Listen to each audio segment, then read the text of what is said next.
भारत देश खोजा। और भारत देश में खोजते खोजते खोजते खोजते बिहार आए, बिहार में सहरसा खोजा, और सहरसा से शाहपुर गांव आना था तो बड़ी मुश्किल लगी। आज हम ही लोग आए तो भटक गए।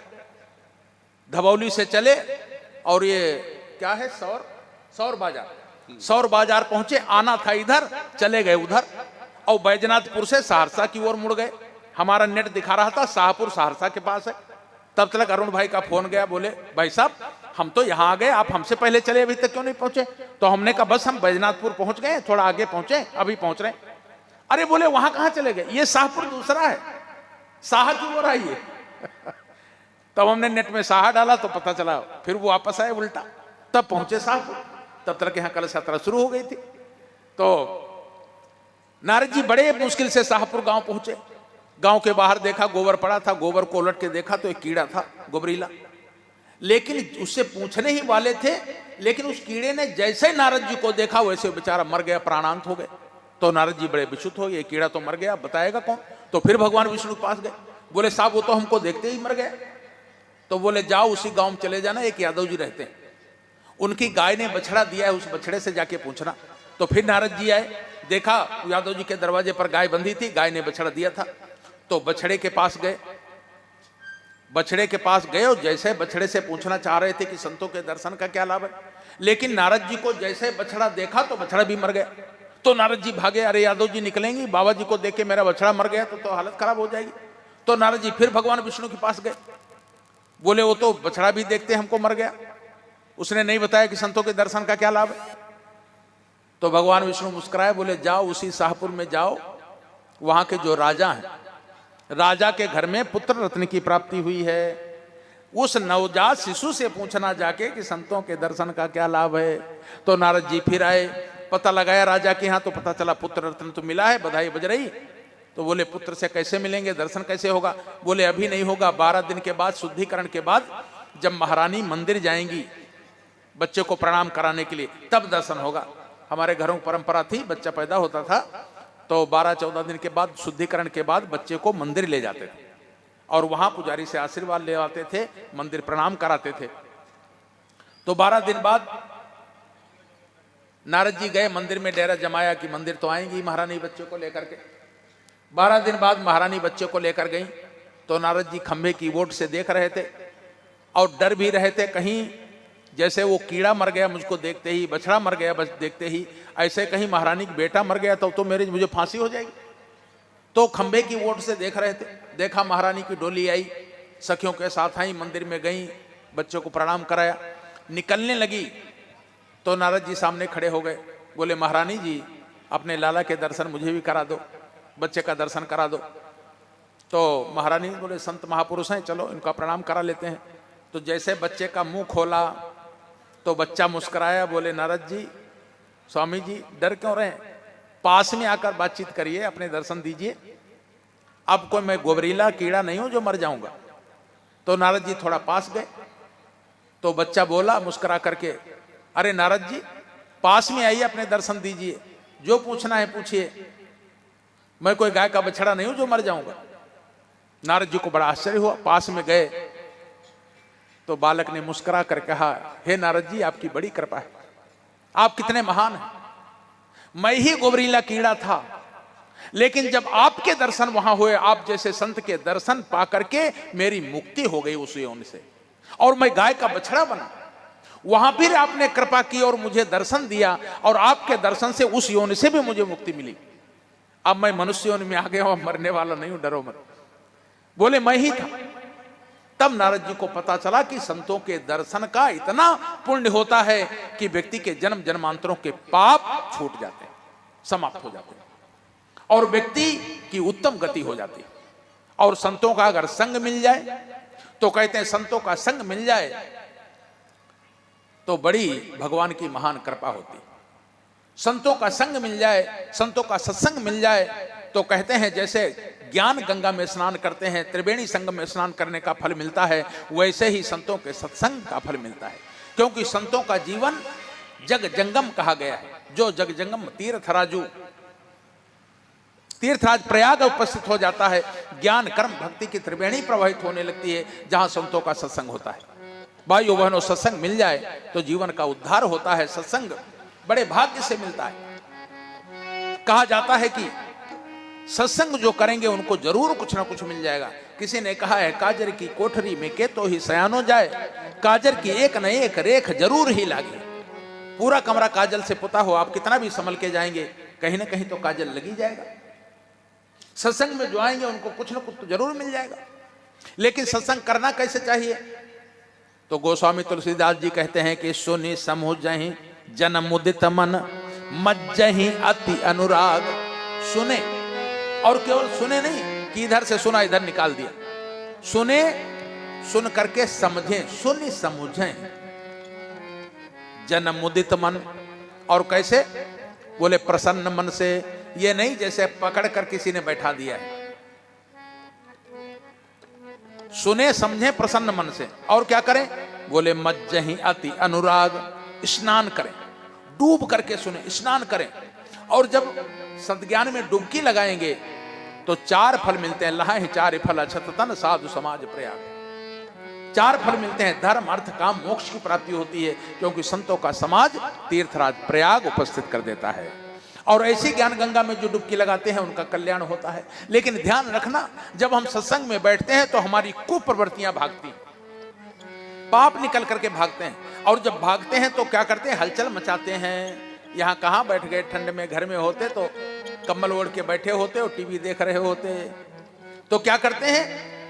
भाइयों बहनों, गोस्वामी तुलसीदास जी कहते हैं कि तुलसी पूरब पापते हरि चर्चा न सुहाय, की ऊँघें की उठ चलें, कि चर्चा दें चलाए। नींद आने लगती। अभी उधर माता जी बैठी कर रही थी, नींद आने लगती। देखिए वहां से आ रही माता जी को। खैर आज बहनें थकी हैं थोड़ा, क्योंकि कलश यात्रा में पैदल पैदल चली थी, इसलिए जल्दी नींद आने लगी। नींद आने लगती। आदमी या तो उठकर जाने लगता है, बोले कहां यहां फंस गए। देखिए कितने लोग बैठे थे, कितनी जगह खाली हो गई, मन नहीं लगा, भाग गए। और सोचता है इतने लोग बैठे हैं और हम उठेंगे तो लोग क्या कहेंगे, फिर भी मन नहीं लगता। तो क्या करते हैं? बातचीत करने लगते हैं। बगल वाले मोहल्ले की बहन जी कई दिनों बाद बैठी बगल में, तो यही बात करने लगती। बहन जी बड़ी अच्छी साड़ी पहन के आई, कहाँ से? सहरसा से मंगाई थी कि पटना से? यही बातचीत करना शुरू कर देते। इसलिए कहा जाता सत्संग सावधानी पूर्वक करना चाहिए, सावधान होकर के सुनना चाहिए। और सावधान होकर के मन लगा करके जब ज्ञान गंगा में स्नान करेंगे तो भाइयों बहनों ज्ञान के बिंदु आपके अंदर जाएंगे और आपका कल्याण करते हुए चले जाएंगे। क्योंकि सत्संग हरिद्वार है, काशी है, मथुरा है, कैलाश है। और सत्संग रूपी ज्ञान गंगा में जो स्नान करेगा भाइयों बहनों उसका कल्याण निश्चित होता हुआ चला जाएगा। इसलिए ज्ञान अमृत है और अमृत रूपी ज्ञान गंगा में डूब करके स्नान करें, डूब करके सुने, मन लगा करके सुने।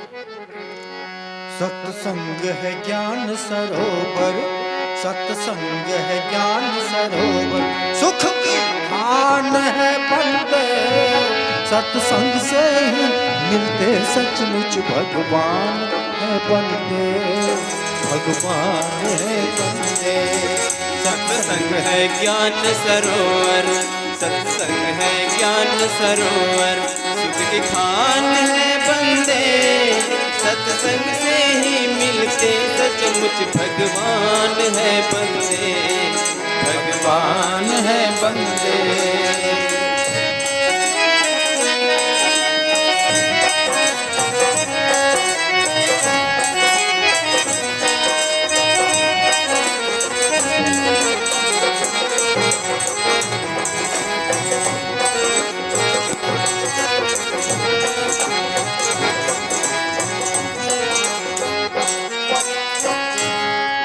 सत्संग से होकर जाता है मंजिल का रास्ता, मंजिल का रास्ता।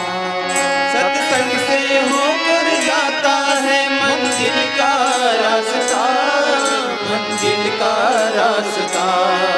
इस मंजिल के राही को प्रभु जी से वास्ता, प्रभु जी से वास्ता।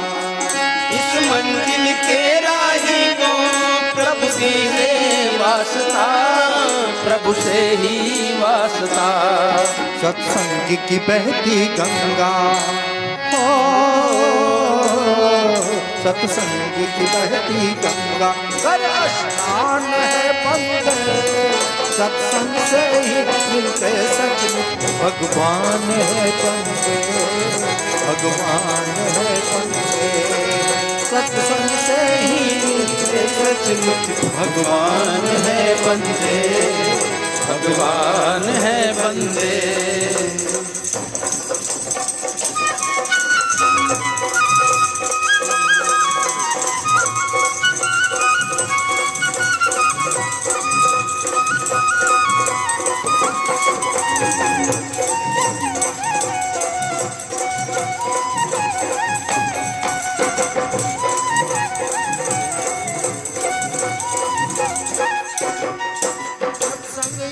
काशी है सत्संग कैलाश है, सत्संग कैलाश है, सत्संग ही काशी है, सत्संग कैलाश है, सत्संग कैलाश है। सत्संगी के मन में ही प्रभु जी का वास है, प्रभु जी का वास है, सत्संगी के मन में ही प्रभु जी का वास है, प्रभु जी का वास है। सत्संग सुरीली मुरली, ओ सत्संग सुरीली मुरली, आन है बंदे, सत्संग से ही मिलते सचमुच भगवान है बंदे, भगवान है बंदे। सत्संग है ज्ञान सरोवर, सत्संग है ज्ञान सरोवर, सुख की धाम है बंदे, सत्संग से ही मिलते सचमुच भगवान है बंदे, भगवान है बंदे, सत्संग से ही मिलते सचमुच भगवान है बंदे, भगवान है बंदे, भगवान है बंदे। सत्संग से भगवान की प्राप्ति होती है, व्यक्ति श्रेष्ठ मार्ग पर चलता है और भगवान की ओर उन्मुख हो जाता है। इसलिए हर व्यक्ति को सत्संग करना चाहिए। ज्ञान प्राप्ति के दो उपाय हैं। ज्ञान व्यक्ति के जीवन की मूल निधि है। ज्ञान ही व्यक्ति को अच्छे मार्ग की ओर लेकर जाता है। ज्ञान प्राप्ति के दो उपाय हैं, स्वाध्याय और सत्संग। भाइयों बहनों, यहाँ अगले 2 दिनों तक सत्संग चलेगा। यज्ञ में भी बहुत अच्छी बातें बताई जाएंगी। हमारा यज्ञ भी शिक्षणप्रद होता है। यज्ञ मात्र स्वाहा स्वाहा नहीं है, बल्कि यज्ञ भी शिक्षणप्रद होगा। कल संध्या काल में फिर 5 से 8 के बीच में सत्संग होगा। परसों सत्संग के साथ दीप महायज्ञ होगा। ये 3 दिन का अवसर जो आपके जीवन में मिला है, उसको आप जाने मत दें, इसको वर्ण करें, सौभाग्य के भागीदार बने, ऐसी हमारी अपेक्षा और प्रार्थना आप सबसे है। आज प्रथम दिन था, इसलिए बहुत लोग आए और थके होने के कारण चले गए। निवेदन है कि समय से आकर के इसका लाभ उठाएं। आज अपनी बात को हम विराम देते हैं। काफी लंबे समय तक जो बैठे रहे, हमारी बात को सुना, उनका हम धन्यवाद देते हैं। ज्ञान आपके जीवन में उतरे, आपका कल्याण हो। सभी लोग सावधान होकर के बैठें। शांति पाठ करते हैं। सबके घरों में शांति हो, मनों में शांति हो, वातावरण में शांति हो, इस भाव से शांति पाठ। ओम द्यौः शांति अंतरिक्ष ओम शांति पृथ्वी शांतिरापः शांतिरोषधयः शांतिः वनस्पतयः शांतिर्विश्वे देवाः शांतिर्ब्रह्म शांतिः सर्वगं शांतिः शांतिरेव शांतिः सामा शांतिरेधि। ओम शांति शांति शांति सर्वारिष्ट सुशांतिर्भवतु। बोले गायत्री माता की जय। यज्ञ भगवान की परम पूज्य गुरुदेव की परम धनिया माता जी की वेद भगवान की भारत माता के भारतीय संस्कृति के सत्य सनातन धर्म के गंगा मैया के गौ माता के शांति कुंज हरिद्वार के, जय। गायत्री तपोवन मथुरा के, जय। युग तीर्थामल खेड़ा के, जय। आए हुए सभी भाई बहनों के, जय। आज के आनंद के, जय। और जो आकर चले गए उनकी भी, जय। और जो रोज रोज आएंगे उनकी भी, जय। बोले गायत्री माता के जय। सभी को हमारा प्रणाम, शुभ रात्रि। सभी को मंगल कामना, स्वस्थ जीवन रहे, उत्तम विचार रहे, इसी मंगल कामना करते हुए अपनी वाणी को विराम देते हैं। आज का कार्यक्रम संपन्न हुआ।